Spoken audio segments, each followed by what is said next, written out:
Guys आज हम लोग देखने वाले हैं Coulomb's law in vector form. Coulomb's law in vector form. देखो ये बहुत ही सिंपल टॉपिक है, लेकिन बहुत सारे स्टूडेंट्स को कन्फ्यूजन है इसमें। देखो वेक्टर फॉर्म में दिखाना है, क्योंकि फोर्स जो है ना वो उसके पास मैग्नीट्यूड डायरेक्शन दोनों है, तो इसीलिए हम लोग को वेक्टर फॉर्म में दिखाना पड़ेगा। तो मान लीजिए एक प्लेन ले लीजिए समझने के लिए, ताकि सिंपल हो जाए। ये y है और ये क्या है, x है। तो मान लो एक चार्ज तुम्हारे पास q1 है और दूसरा चार्ज तुम्हारे पास q2 है। तो दोनों एक दूसरे फोर्स लगाएगा। तो मैं पूछूं तुमसे कि Q1 कहाँ पे रखा हुआ है, तो तुम अभी नहीं बता सकते हो। इसीलिए क्या किया जाता है ना कि एक पोजीशन, एक ओरिजिन से कुछ डिस्टेंस ले जाता है।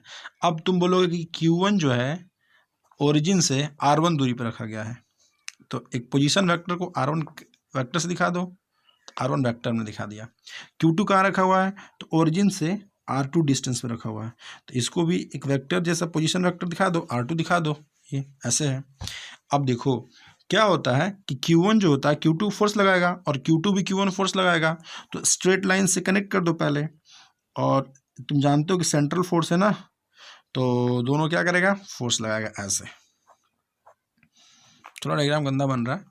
तो force on two due to 1 हो जाएगा, मतलब ये वेक्टर क्वांटिटी है, और ये होगी फोर्स ऑन 1 ड्यू टू 2। तो तुम्हें किसी एक की वैल्यू निकालनी है। मान लो हम इंटरेस्टेड हैं फोर्स ऑन 2 ड्यू टू 1 निकालने में, मतलब इसकी वैल्यू निकालने में इंटरेस्टेड है, मतलब 1 जो है 2 पे कितना फोर्स लगाया। तो हम लोग बोल सकते हैं ना कि Q1 Q2 by are square. अब देखो आर जैसी तो कोई चीज़ है नहीं यहाँ पे, तो हमें देखना होगा चार्ज जो Q2 है Q1 से कितना दूरी पे है, तो 1 से 2। तो हम लोग बोलेंगे R1 2 का होल स्क्वायर, के Q1 Q2 by are square. तो एक वेक्टर और ले लो, मतलब ये जो यहाँ से यहाँ की जो वेक्टर है उसका नाम दे दो क्या, R1 2 वेक्टर। ठीक है क्या। अब देखो तुमने तो सिर्फ मैग्नीट्यूड लिख रखी है, ये तो मैग्नीट्यूड है सिर्फ। अब तुम्हें डायरेक्शन भी दिखाना होगा, तो डायरेक्शन कैसे दिखाओगे। तो अब ये जो फोर्स है इस डायरेक्शन में लग रहा है, और हम जानते हैं कि R1 2 जो वेक्टर है वो भी इसी डायरेक्शन में है। तो यहाँ हम क्या लिख सकते हैं, R1 2 का यूनिट वेक्टर, क्योंकि यूनिट वेक्टर सिर्फ डायरेक्शन देगा, तो हम ऐसे लिख सकते हैं। अब तुम जानते हो कि यूनिट वेक्टर को लिखा जा सकता है vector by magnitude of vector, ऐसे लिख सकते हो ना। तो देखो तो बाबू, अगर आप ऐसे लिख सकते हो तो फोर्स ऑन 2 ड्यू टू जो 1 आया वो क्या आएगा, कि Q1 Q2 बाई R1 2 का होल स्क्वायर इंटू R1 2 जहाँ यूनिट वेक्टर है उसी जगह पे क्या लिख सकते हो, R1 2 vector by R1 2। R1 2 vector by क्या लिख सकते हैं हम लोग, R1 2। तो डेट विल कम के Q1 Q2। अब देखो यहाँ पे R1 2 का होल स्क्वायर है, यहाँ पे R1 2 है, तो क्या हो जाएगा, इधर लिख सकते हैं R1 2 का होल क्यूब लिख सकते हैं, और यहाँ क्या लिख सकते हैं हम लोग, R1 2 वेक्टर। तो ऐसे हम लोग लिख सकते हैं इस चीज़ को। तो मतलब कि फोर्स ऑन 2 ड्यू टू जो 1 आया वो आया के Q1 Q2 बाई R1 2 का होल क्यूब R1 2 वेक्टर। ऐसे हम लोग किसी भी फोर्स को वेक्टर फॉर्म में दिखा सकते हैं। ठीक है, ये मैग्नीट्यूड बता रहा है, और देखो R1 2 वेक्टर इस साइड इस डायरेक्शन में है, तो इसका डायरेक्शन भी बता रहा है। लेकिन बहुत तरीके से कभी कहीं कहीं देखोगे कॉपी किताब बुक में लिखा रहता है कि यहाँ पे लिखा रहेगा R21 माइनस R1 2, ऐसे कुछ शब्द लिखे रहते हैं। तो वो कैसे आता है जरा समझो तुम, देखो लॉजिकली जरा समझना तुम। हम लोग R1 2 को क्या लिख सकते हैं, तुम जानते हो ना। अगर मान लो तुम्हारे पास एक ट्रायंगल, एक वेक्टर ऐसा है, ये वेक्टर ए है और ये वेक्टर बी है, तो इसका रिजल्टेंट किधर होगा, इधर होगा, जिसको तुम क्या बोलते हो, आर। तो ट्रायंगल ऑफ वेक्टर एडिशन क्या कहती है, कहती है कि दो वेक्टर सेम ऑर्डर में हो। सेम ऑर्डर मतलब कि जो दूसरे वेक्टर का, देखो ये जो वेक्टर है इसका जो टेल होगा पहले का हेड का होगा, या ऐसे सोचो कि दोनों का सेंस क्या है, सेम है, ए और बी एक ही जैसे जाना चाहता है।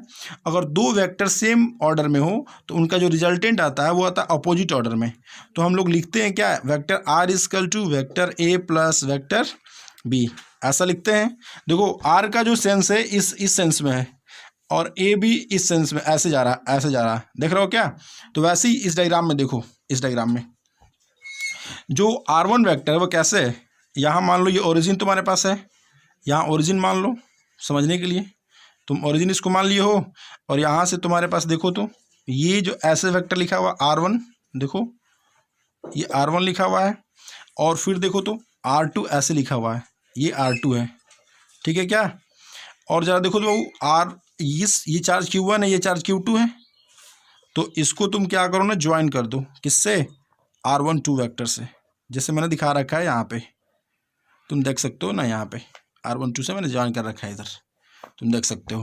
तो ज़रा देखो बताओ, यहाँ पे अगर ट्रायंगल, जैसे मैंने यहाँ पे लिख रखा है R=A+B, वैसे मैं यहाँ क्या लिख सकता हूँ, देखो ये R1 जो वेक्टर है इसका ऑर्डर और R12 का ऑर्डर सेम ही है, तो हम लिख सकते हैं R2 क्या, देखो क्योंकि ये R2 कैसा अपोजिट ऑर्डर में है, ये दोनों सेम ऑर्डर में है, समझ में आ रहा है ना, क्योंकि दोनों का क्या सेंस एक ही जैसा घूम रहा है दोनों, तो R2 लिख सकते हो। देखो यहाँ पे R2 रिजल्टेंट हो जाएगा ना R1 और R12 का, जैसे यहाँ पे R क्या हुआ था, रिजल्टेंट किसका हुआ था, A और B का, क्योंकि दोनों का सेम ऑर्डर था, ये रिजल्टेंट अपोजिट ऑर्डर में है, वैसे ये भी अपोजिट ऑर्डर में है, तो लिख सकते हो R2 + R12 वेक्टर, ऐसे लिख सकते हो। तो R12 को आप क्या लिख सकते हो, देखो जरा इंस्टाग्राम से, R12 को तुम लिख सकते हो R2 - R1 लिख सकते हो ना। तो ज़रा देखो तो बाबू, जो हमारे पास फोर्स है यहाँ पे जो हमने लिख रखा है, फोर्स ऑन 2 ड्यू टू 1 जो है हमारे पास, फोर्स ऑन 2 ड्यू टू 1, उसको हम लोग क्या लिख सकते हैं, K Q1 Q2। अब जहाँ जहाँ तुम्हारे पास R12 है उस क्या लिखोगे, R2 - R1, तो यहाँ पे मैग्नीट्यूड है R2 - R1 का whole cube, we can write here ना, सी इन R12 की जगह पे, और R12 जो वेक्टर है यहाँ पे तुम देख सकते हो, इसकी जगह क्या क्या लिखोगे, R2 - R1 ऐसे लिख सकते हो। तो कहीं कहीं ये भी फॉर्मूला गिवन होता है, तो इस फॉर्मूले का भी अपना इम्पोर्टेंस है बहुत सारा, क्योंकि अगर जब भी तुम्हें कूलम्स लॉ के क्वेश्चंस आएंगे, अगर स्पेस में रहेगा दो चार्ज को, जैसे यहाँ पे हमने रख रखा प्लेन में, वैसे स्पेस में रखा जाता है, तो इसी फॉर्मूला से हमेशा बनाते हो, ठीक है क्या। वैसे तुम F12 भी लिख सकते हो, F12 क्या लिखोगे भाई, F12 लिखोगे क्या, देखो जरा।